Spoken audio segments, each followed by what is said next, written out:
Polaris, um conto de Howard Phillips Lovecraft.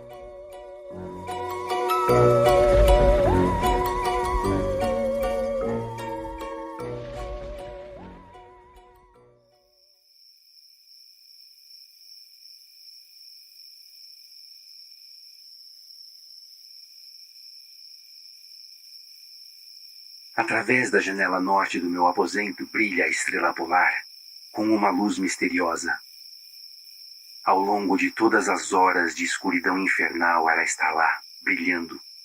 E no outono, quando os ventos do norte praguejam e reclamam, e as árvores de folhas avermelhadas do pântano resmungam entre si nas primeiras horas da manhã, sob a luz da cornífera lua minguante, eu me sento na janela e observo a estrela.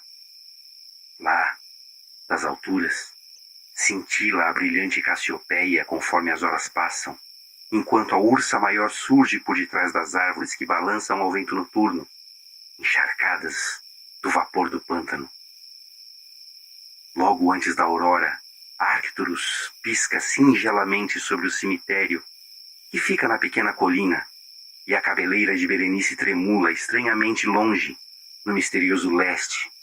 Mas a estrela polar permanece com seu olhar malicioso na negra abóbada celeste, piscando hediondamente como um insano olho vigilante que se esforça para comunicar alguma estranha mensagem, e ainda assim não se lembra de nada, além de que outrora tinha uma mensagem a comunicar. Às vezes, quando o céu está nublado, eu consigo dormir. Eu bem consigo me lembrar da noite da grande aurora boreal, quando, sobre o pântano, brincaram os perturbadores lampejos reluzentes da luz demoníaca. Depois dos feixes das luzes do norte vieram as nuvens e então eu dormi. E foi sob a cornífera lua minguante que eu vi a cidade pela primeira vez. Quieta e sonolenta, ela repousava em um estranho platô de uma ravina entre dois picos estranhos. De um mármore pavoroso eram as suas paredes e torres, suas colunas, domos e pavimentos. Nas ruas de mármore, havia pilares de mármore, e na porção superior desses pilares estavam esculpidas as imagens de imponentes homens barbudos. O ar era morno e não se movia, e acima, a escassos 10 graus do zênite, brilhava a estrela polar. Por muito tempo eu contemplei fixamente a cidade, mas o dia não raiou.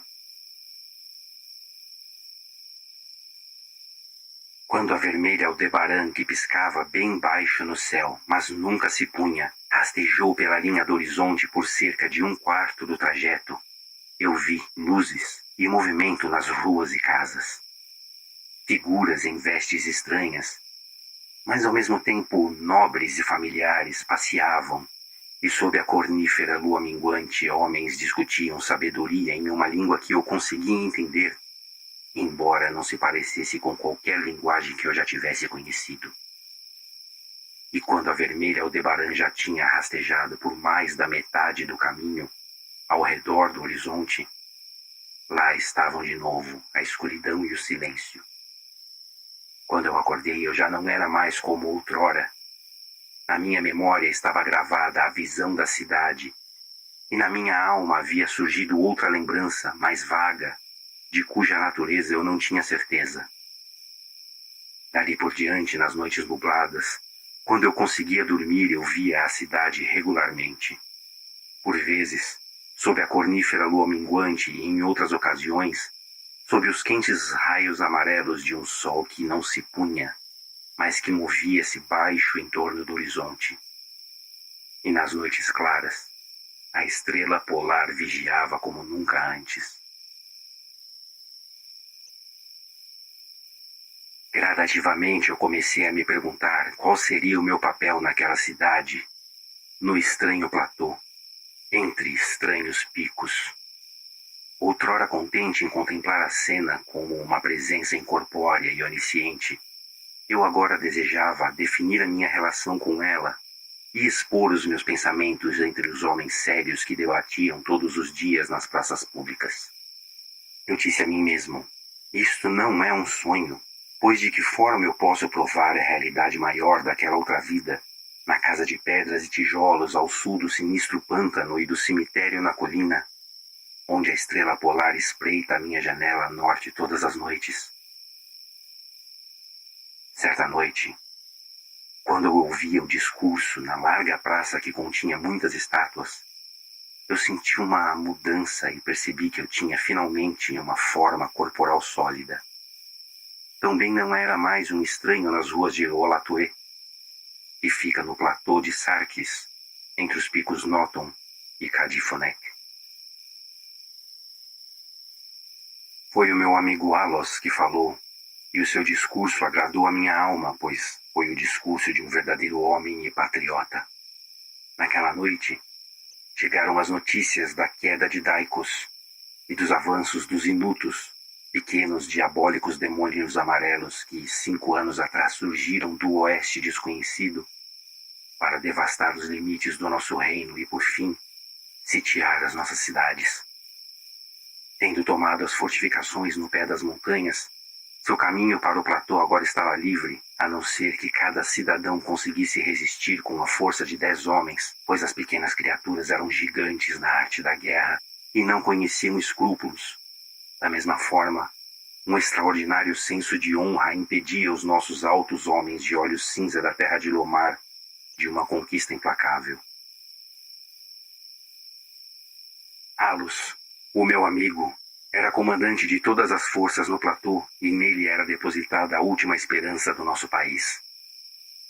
Nessa ocasião ele falou dos perigos a serem enfrentados e incitou os homens de Olatue, os mais corajosos dos lomarianos, a sustentar as tradições dos seus ancestrais, que, enquanto forçados a mudar de Zobna em direção ao sul, antes do avanço da imensa calota de gelo, assim como os nossos descendentes, deverão um dia fugir da terra de Lomar. Valentemente e vitoriosamente afastaram Gnofkes, o canibal peludo de longos braços que se colocou em seu caminho. A mim, Alus negou o papel de guerreiro, pois eu era fraco e dado a estranhos desmaios quando sujeitado a estresse ou dificuldades. Mas meus olhos eram os mais aguçados da cidade, apesar das longas horas que eu dediquei aos estudos dos manuscritos pinacóticos e à sabedoria dos pais zobnarianos. Então, o meu amigo, desejando não me condenar à inação, recompensou-me com um dever que era praticamente irrelevante. Enviou-me à torre de vigília de Thapnen para servir de olhos ao nosso exército. Se os Inutos tentassem chegar à cidadela pela estreita passagem atrás do pico Norton e, consequentemente, surpreender a guarnição, eu deveria dar o sinal com fogo que alertaria os soldados que aguardavam e salvaria a cidade do desastre imediato. Sozinho, eu subi à torre, pois todos os homens de físico robusto eram necessários nas passagens abaixo.